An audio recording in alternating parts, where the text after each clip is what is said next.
Wednesday morning இன்றைக்கி என்னோடய cousin சிஸ்டரோட marriage. அதுக்கு தான் காலங்காத்தில் எழுந்து கிளம்பிட்டு இருந்தேன். என்ன ட்ரெஸ் போடலான்னு பிளான் பண்ணும்போது லெஹெங்கா ஒன்று செலக்ட் பண்ணி வச்சுருந்தேன். ஆனால் முகூர்த்தம்க்கு அது செட் ஆகுமா அப்படின்னு லாஸ்ட் மினிட்ல கன்ஃபியூஸ் ஆயிடுச்சு. அதனால் சாரீக்கே போயிடுவோம், ட்ரெடிஷ்னலாக போனால் கொஞ்சம் நல்லாயிருக்கும் அப்படிங்கிறதுனால லாஸ்ட் மினிட்ல இந்த சாரீ சூஸ் பண்ணியிருந்தேன். இது வந்துட்டு என்னோடய engagement sari and engagement aari work blouse. So last மினிட்ல பிளான் பண்ணது அப்படிங்கிறதுனால கடையில் கொடுத்து அயன் கூட பண்ணுறதுக்கு சுத்தமாக டைமே இல்லை. அதனால் வீட்டிலே நானே வந்து ஏதோ பட்டி டிங்கரிங்லாம் பார்த்து கொஞ்சம் அப்படி கட்டிட்டு வந்துட்டேன். சரி பரவாயில்ல பார்த்துக்கலாம் அப்படின்னு சொல்லிட்டு கட்டியாச்சு. ஸோ ஒரு வழியாக மேரேஜ்க்கு வந்து நல்லபடியாக கல்யாணத்தை பார்த்துட்டு மணமக்களையும் நல்லபடியாக வாழ்த்திட்டு சாப்பிட்டுட்டு ரிட்டன் வீட்டுக்கும் வந்துட்டோம். வீட்டுக்கு வந்து ஒரு குட்டி தூக்கம் ஒன்று போட்டாச்சு. ஏன்னா காலையில் ரொம்ப சீக்கிரமாகவே எழுந்தாச்சு.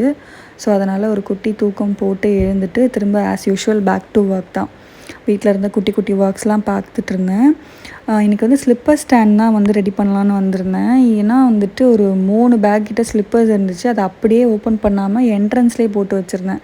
ஏன் அப்படின்னா வெளியில் கன்ஸ்ட்ரக்ஷன் ஒர்க்ஸ்லாம் இன்னும் முடியவே இல்லை வீட்டில்.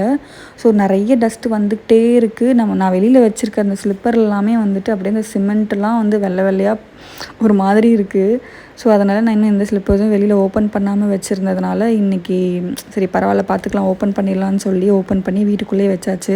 வீட்டுக்குள்ளே வைக்கிறது சுத்தமாக பிடிக்கல தான், பட் வேறு வழியே இல்லாமல் வச்சுருக்கேன். ஏன்னா வந்து வெளியில் வச்சா ரொம்ப டஸ்ட் ஆயிடுது. ஸோ ஒரு துணி வச்சு கவர் பண்ணி வச்சுருவோம் அப்படின்னு சொல்லி பிளான் பண்ணியிருக்கேன்.